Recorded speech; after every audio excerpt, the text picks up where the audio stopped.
My pranams to all Atmajyotis, divine light itself. Today we are going to contemplate on the process of Kundalini. There are two natural processes in the universe. One is called process of evolution and other is process of involution. Evolution means starting from the consciousness, the universe gets manifest and the process of evolution continues.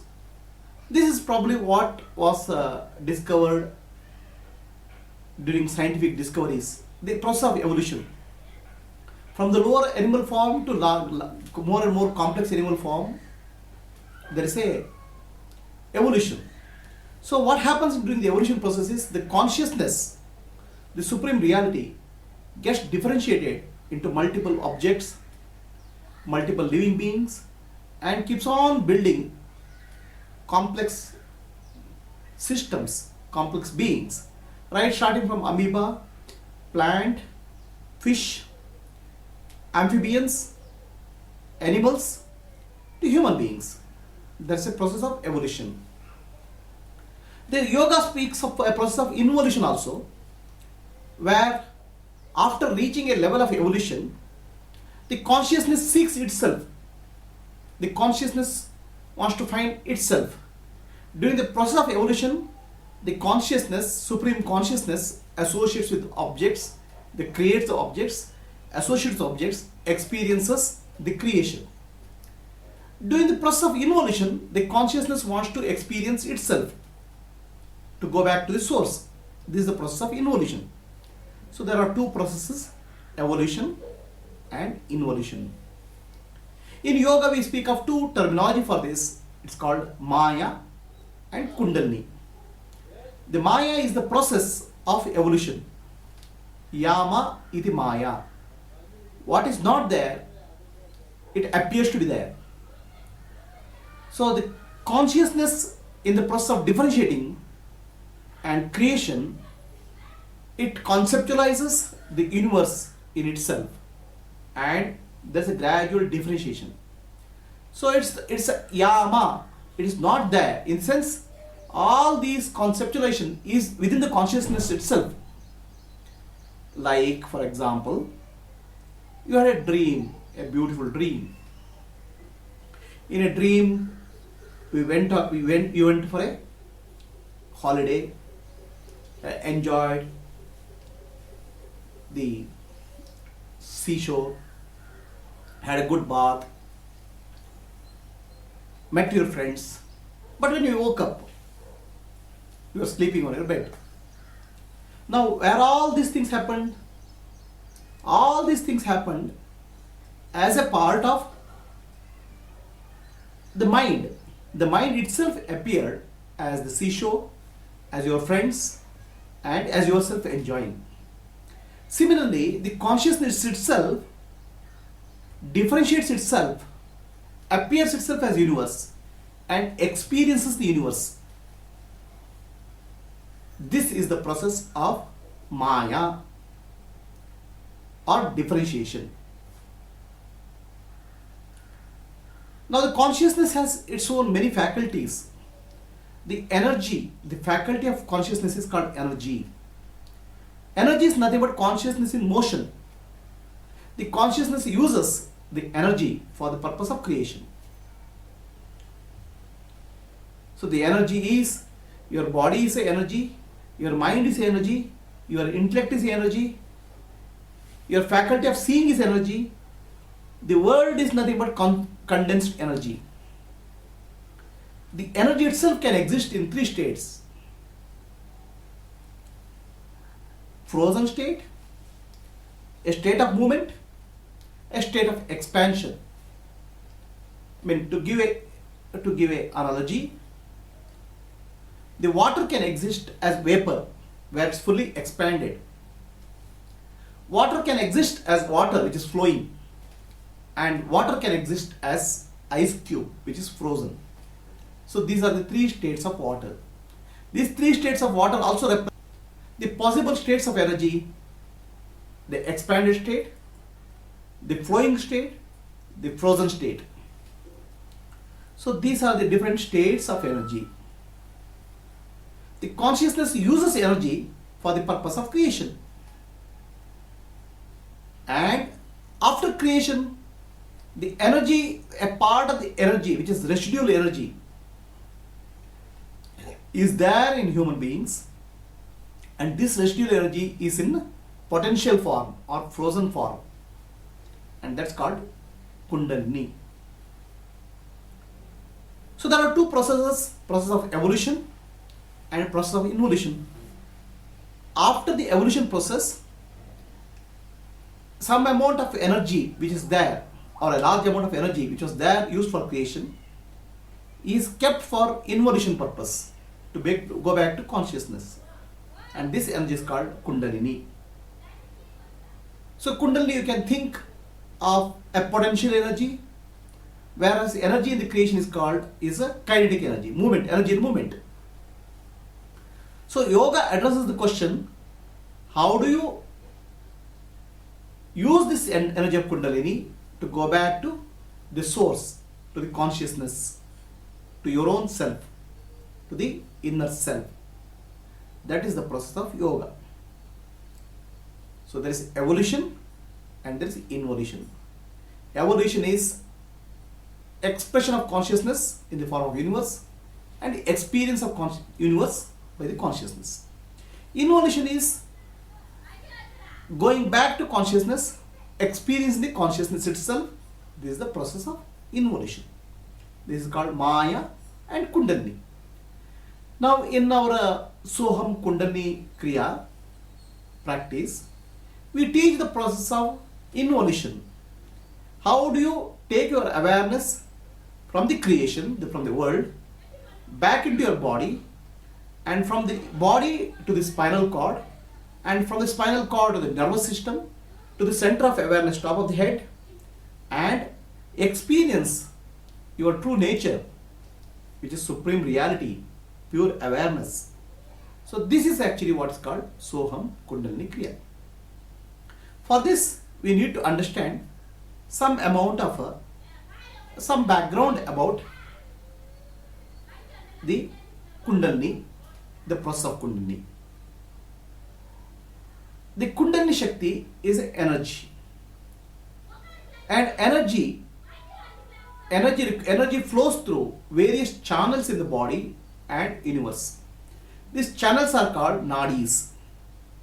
These are called meridians in Chinese language and nadis in Sanskrit.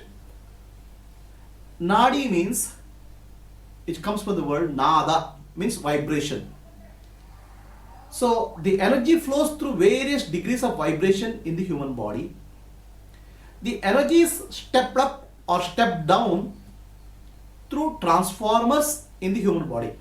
Like when you generate electricity, there is a tremendous of electricity generated at the source. For the distribution purpose, you take the energy through the wires, and there are transformers are used, and using the transformer, the energy is stepped down and given to your house. If the electricity comes from the source to your house, everything in the house gets burnt. There's a tremendous amount of energy. There's a stepping down of energy required. This stepping down of energy which comes from the cosmos or universe into the human body is governed by the centers of energy. The vertexes of energy in the human body are called chakras. These are the centers where energy gets stepped down for distribution purpose within your body and mind. Now this energy, the consciousness also associates with energy in the form of mind. So the mind and energy are together is used for experiencing the world by the self. Mind and energy are the faculties of the self for experiencing. So as the energy gets stepped down to various centers of body, there are 6 centers in the body which are called, they start from the forehead, the back of the neck, all the way down to the coccyx region or the base of the spine. So these centers are crossed in Sanskrit. They are called, this Adna Chakra, Vishuddhi, Anahata, just back of the heart, Manipura, behind the umbilical cord, on the spinal cord, Swadhisthana, and then Mooladhara. There are 6 centers of transformation of energy in the body. These are called 6 chakras. So they are used for stepping down the energy and for the purpose of distribution in the human body. These energy centers are also connected to the universe. So after the mind experiences the world by using these energy centers are also used for controlling the body through various glands. For example, pituitary gland, thyroid gland, thymus gland, pancreas and liver, and sexual glands, adrenaline are controlled by these chakras. So the mind uses energy to control the body to experience the world. Now the process of involution involves the reversing of the energy flow from the base of the spine to the top of the head, Sahasrara. So now what happens in this process is, these chakras, the centers of energy, they open up to new level of awareness. The mind is tuned for the world, whereas in the process of Kundalini, the mind gets tuned to the self, awareness, inner self, consciousness, pure awareness, we call it Atma. So when that happens, the new level of consciousness rises in human being. The mind, which was tuned to the world, which is object focused, now becomes subject focused. A new degree of understanding arises, which involves peace, love, compassion, and wisdom, which arises in the human being. The human being now rises from one level of evolution to next level of evolution, starting from stone, amoeba, fish, amphibians, animals, to human beings. The next level of human being is a better human being, a divine human being, who is tuned to consciousness rather than tuned to matter. This is the role of Kundalini, the flow of energy to ensure a higher level of evolution of human being by opening the higher nervous system centers in the human being. The scientists have discovered a center in human being called God center, which is responsible for higher level of awareness. Kundalini helps to open that center of awareness. In Soham Kundalini Kriya, we teach several practices.